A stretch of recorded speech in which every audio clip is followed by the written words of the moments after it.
You are all welcome once again. You are welcome. I am welcoming you to this very segment of our broadcasts.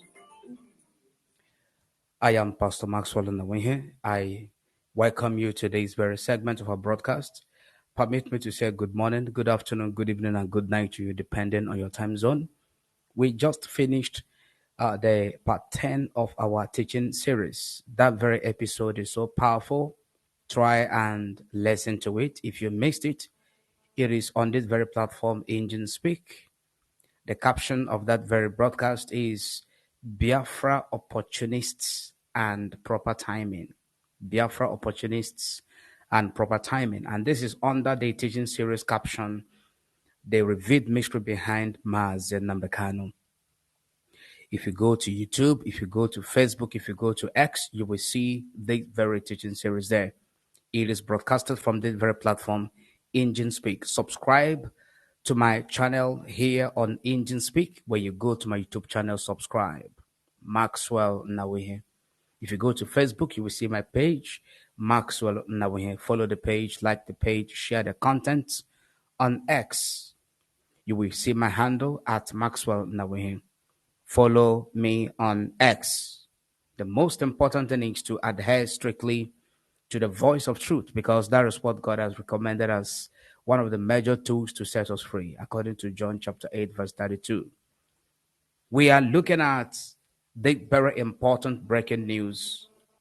American government condemns Nigerian government over Nnamdi Kanu in 2023 Human Rights Report. This very condemnation is very, very clearly captured, written very boldly in their 2023 Human Rights Reports. That very Human Rights Report is independently carried out by the United States of America.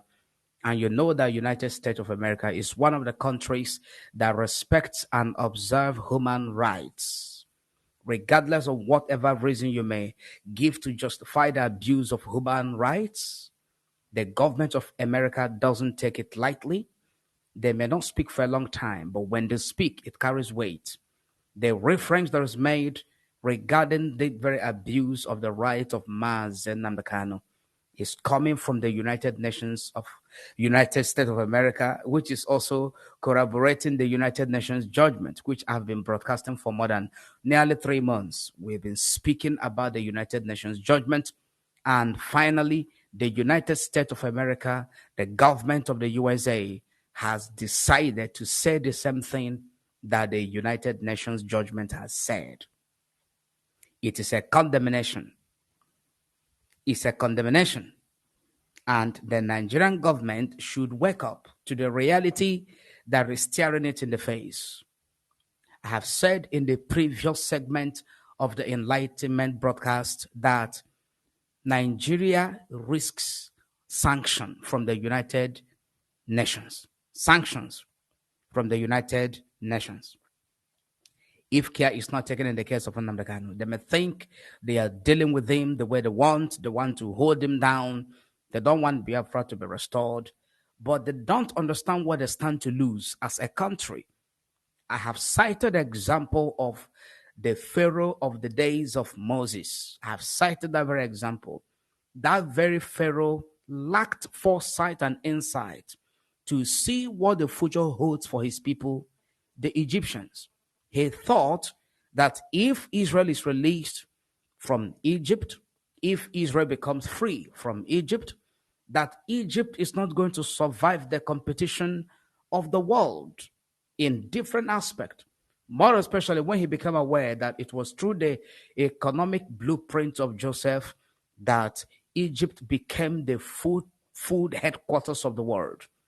The revolution of the economy was achieved by the interpretation of the dream of Joseph and also the proposal he made, the economic blueprint that he read out, he marshaled out to the then Pharaoh when he was a slave. Okay? So this very Pharaoh, the Bible says he didn't know what Joseph had done for the people of Egypt. And maybe through history or through the consultation of his magicians or his soothsayers, he may have seen it, that these people have so much potential in them. But that is not even the reason why you should hold them down. Today, thousands of years after that very Pharaoh had died in pursuit of the children of Israel, as we also studied, looking at the sample of the case study of David and Saul, how Saul pursued after David to kill him, thinking that David is a threat to his kingship and all that. And at the end of the day, he discovered that David was more righteous than him. That was the very part 10 of our teaching series, being the recent episode that was broadcasted today. Is on this platform. So that Pharaoh didn't see that even with or without the Israelites, that Egypt can still survive as a nation. That the exit of the Israelites from the land of Egypt is not the demolition or extermination or the erasing of Egypt on the map of the world. Egypt is still on the map of the world, and Egypt still remains a civilization till today, even after the Israelites had gone to establish their own state, their own nation, thousands of years down the line. Why is it that Nigeria cannot learn? Why is it that all the government that comes in, they want to protect the territorial integrity of Nigeria, even though that very territory, this very boundary of Nigeria has been gerrymandered, has been cut into pieces, with different indigenous people. You have part of them in Benin Republic, in Togo, and you claim that you are still united. When we look at the political landscape of Nigeria, the geography itself, and all the political principles or policies that is being carried out, we see from one administration to another that there is not unity, no unity. There is no unity. You cannot see unity. People can no longer pretend to deceive themselves that Nigeria is one. Up to now, people have discovered it and they are still canvassing for their own independence. They will do the One Nation agitators over there, the Biafra restoration led by IPOB Nnamdi Kanu over there. Division, Middle Belt people, they say they are not the North. You shouldn't call them the Northern people again. So what are we talking about? That you should now, because of whatever selfish interest in politics you want to gain, you want to drag the whole nation and the whole destiny of over 200 million people to the mold and cause their future to become blink and something that is ill spoken of among the Committee of Nations. It's not wise. I am bringing to the screen immediately this very powerful indictment coming from the United States of America. The government has spoken in condemnation of the human rights abuse of Nnamdi Kanu. It also spoke about different kind of human rights abuses, but we're going to be looking into them after this particular one. We will come back to them. The page is about 40-something pages. So we are also going to be taking them one after the other to see what they have to say in different instances, in different aspects of human rights abuses. In that very document, I will not be talking about only Nnamdi Kanu, but his own case is number one, because this is very, very important in order for you to understand what I have been broadcasting for almost 3 months now, if not more than 3 months. Apart from other broadcasts I've made, this is it. Arbitrary arrest. That is where we are now, looking into this very document that is coming from the United States of America. This is not coming from the United Nations.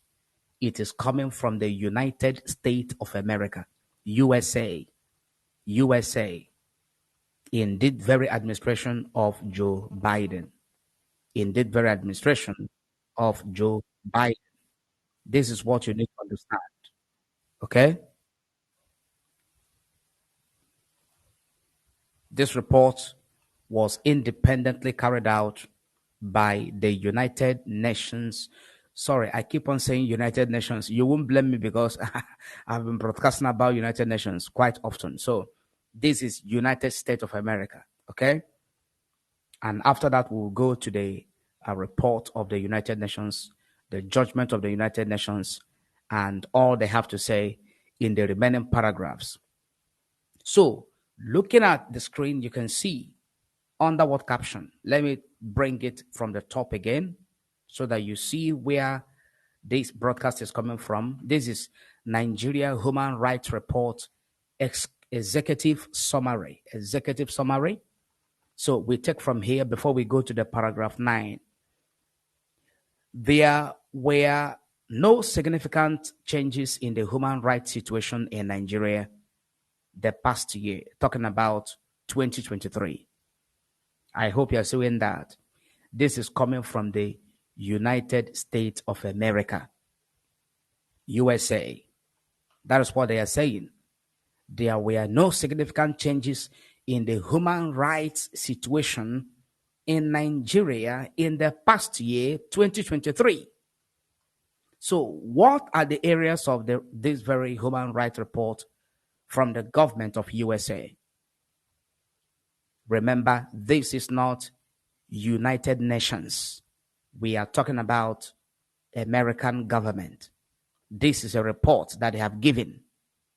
Okay? I hope that is very clear. If you are just joining us, I am Pastor Maxwell. Now we here, please share this broadcast immediately. The US government has decided to echo the same thing, to agree with the United Nations over the case of Nnamdi Kanu. So we are beginning from the very top of this 43-page document from the American government. So after this, we will now go straight to the page 9, where they spoke about Nnamdi Kanu. Now, read. Significant human rights changes. There were no significant changes in human rights situations in Nigeria in 2023. Now, significant human rights issues included credible report of arbitrary and unlawful killings, including extrajudicial killings, torture or cruel, inhuman or degrading treatment or punishment by the government. That is the focus. By the government. Life-threatening prison conditions, as we see in Nigeria.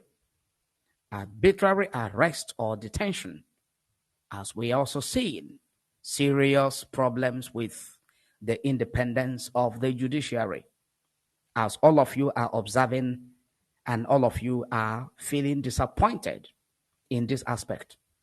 Arbitrary or unlawful interference with privacy, serious abuses in a conflict, including reportedly unlawful or widespread civilian deaths or harm, enforced disappearances or abductions, torture and physical abuses, serious restrictions on freedoms of expression and media freedom, including violence or threats of violence against journalists, and enforcement of criminal libel laws to limit expression, serious government corruption, extensive gender-based violence, including domestic or intimate partner violence, sexual violence, or child early and forced marriage, female genital mutilation, cutting, and other forms of such violence, enforcement of laws criminalizes consensual same-sexual conduct between adults and existence of any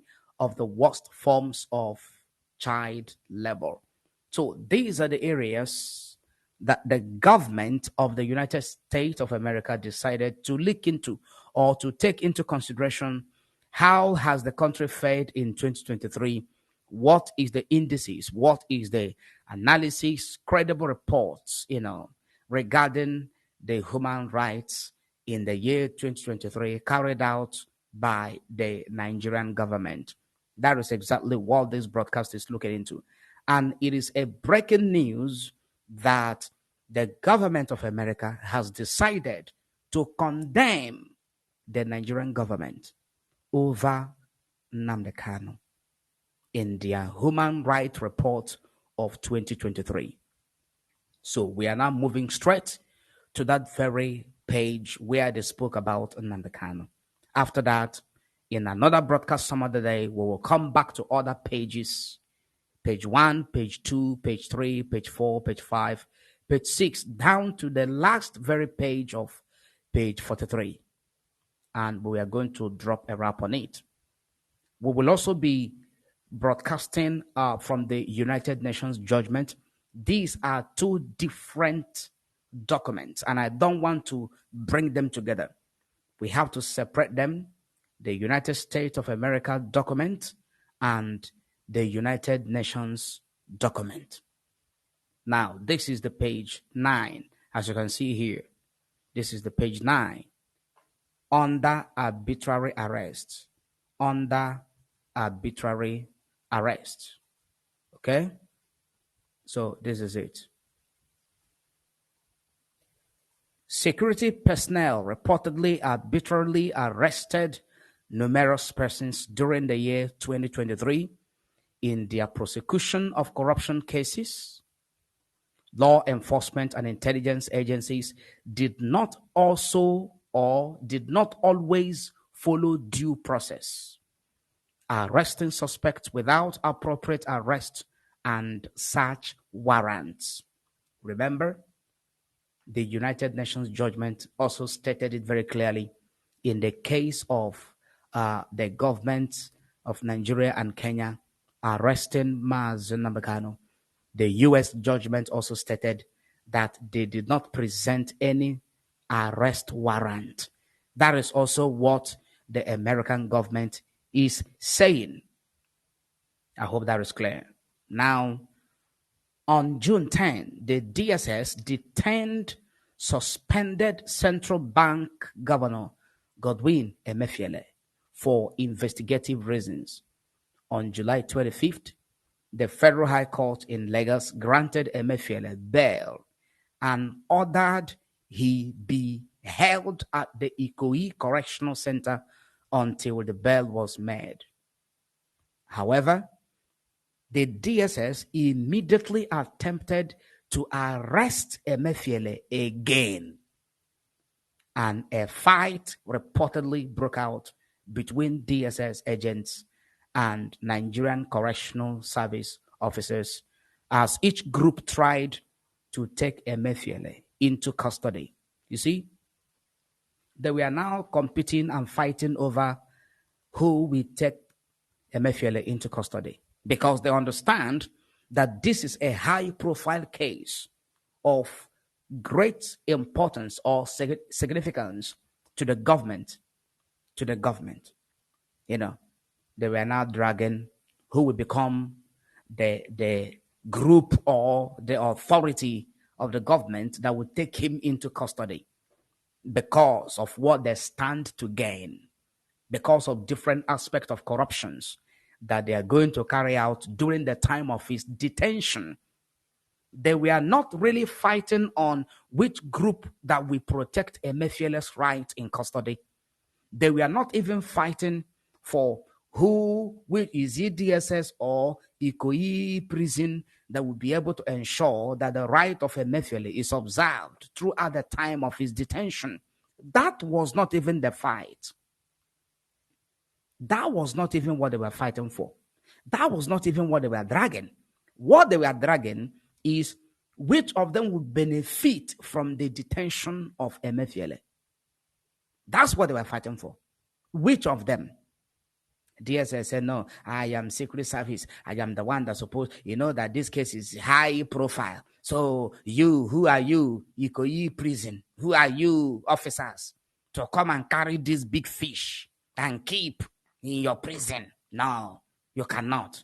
We are the DSS. We must carry him. That was what they were dragging for. That was what the fight was all about. That was what the competition was all about. Who will now take him into custody. And the US government was watching as they were fighting.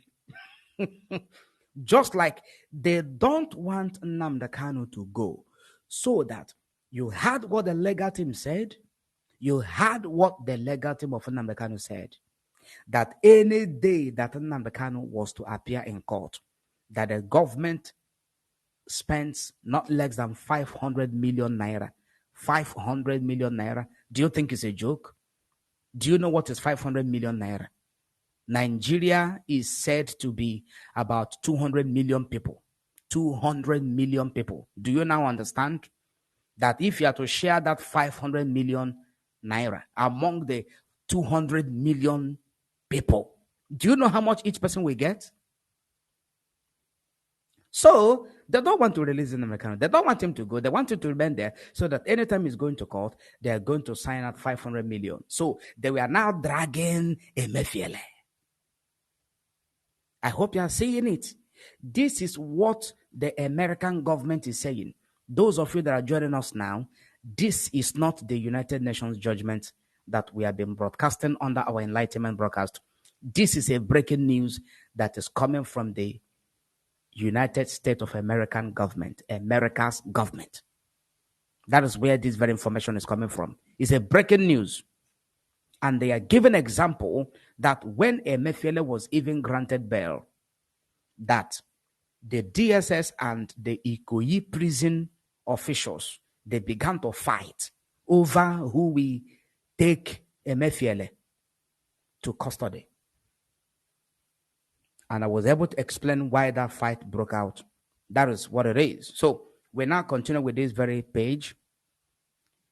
The DSS continue to detain on national security grounds Nnamdi Kanu. So after they mentioned Emefiele, Godwin Emefiele, they also mentioned Mazi Nnamdi Kanu. Okay? The DSS continued, which means something has been said about this detention. Still, they continued.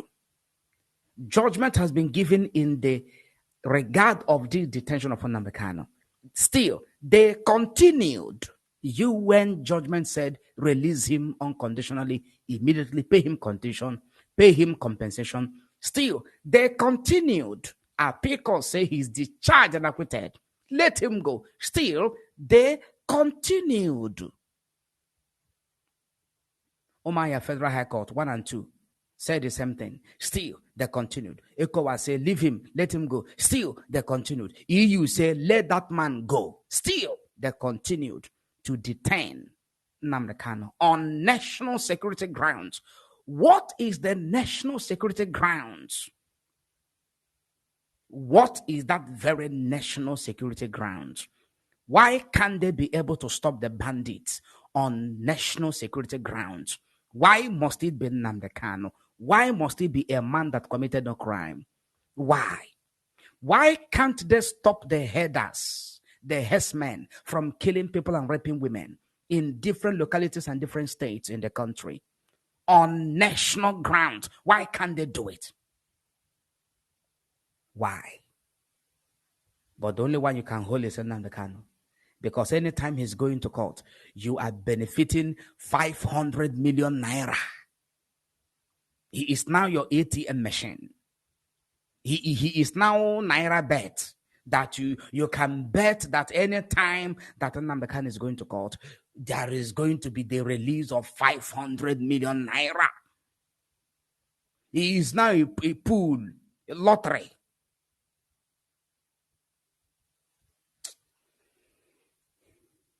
The DSS continue to detain on national grounds, national security grounds, Nnamdi Kanu. This is what American government is saying today.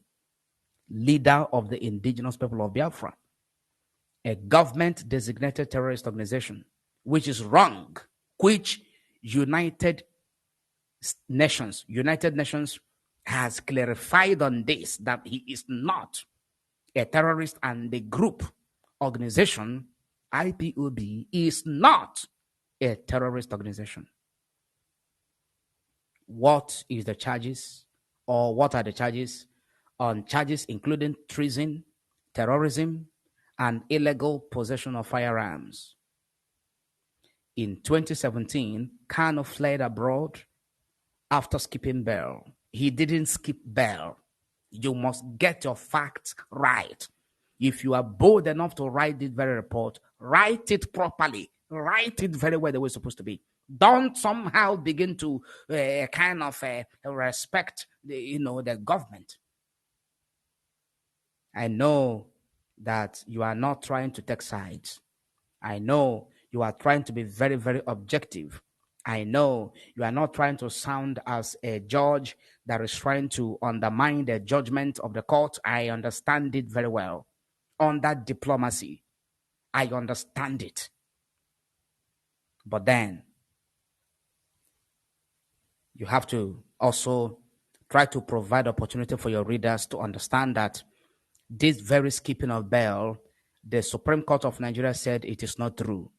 The Supreme Court of Nigeria in 2023 on 15th of December said that he did not jump bail. He did not skip bail.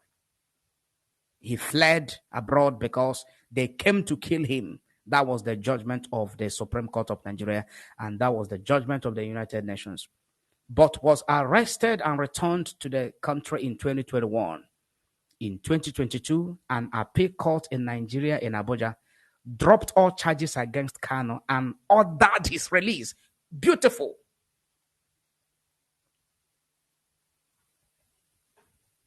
Are you telling me that the American government will go ahead to write this in their report if it is not true? Is that what you're trying to tell me?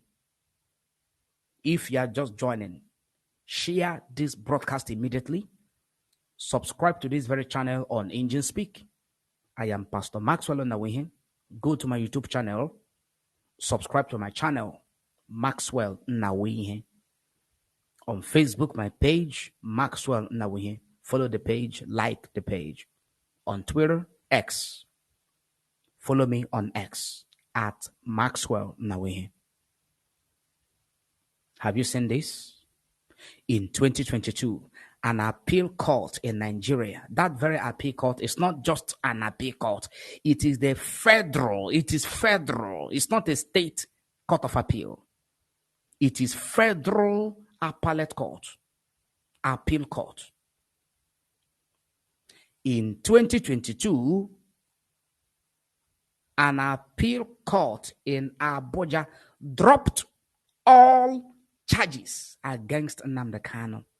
This is America talking. This is USA talking. For those of you that thought that all the enlightenment broadcasts have been carrying out, speaking out, teaching and preaching, analyzing both in my teaching series, that, oh, he is doing it. How can he? This kind man self. You can see the same thing that the United Nations said about Nnamdi Kanu. America has decided to say the same thing. The same thing Pastor Maxwell has been speaking about, broadcasting. America is saying the same thing. They dropped all the charges against Kanu and ordered his release, which the federal government appealed. On December 15th, the Supreme Court overturned the appeals. Appeals court ruling and stated Kanu faced terrorism charges, even though, they overturned appeal court's ruling. Did you also remember that the Supreme Court asked the Court of Justice Binta Nyako to return the bail of Nnamdi Kanu that very court revoked? Are you also aware of that? I know you are aware. As I said minutes ago, you are trying to be so diplomatic because this is a foreign mission. It's a USA foreign mission in Nigeria. Okay? They are trying to be careful, but they have already said the truth. You must read in between the line. That is how government communicate in terms of diplomacy.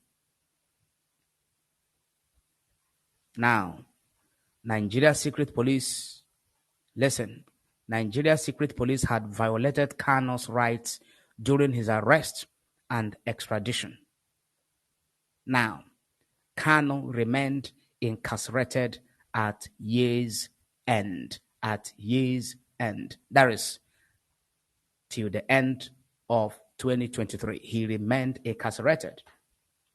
So what you must understand here, the government of America has said the truth. They have stated the obvious. They have spoken that Nnamdi Kanu's right has been violated during his arrest.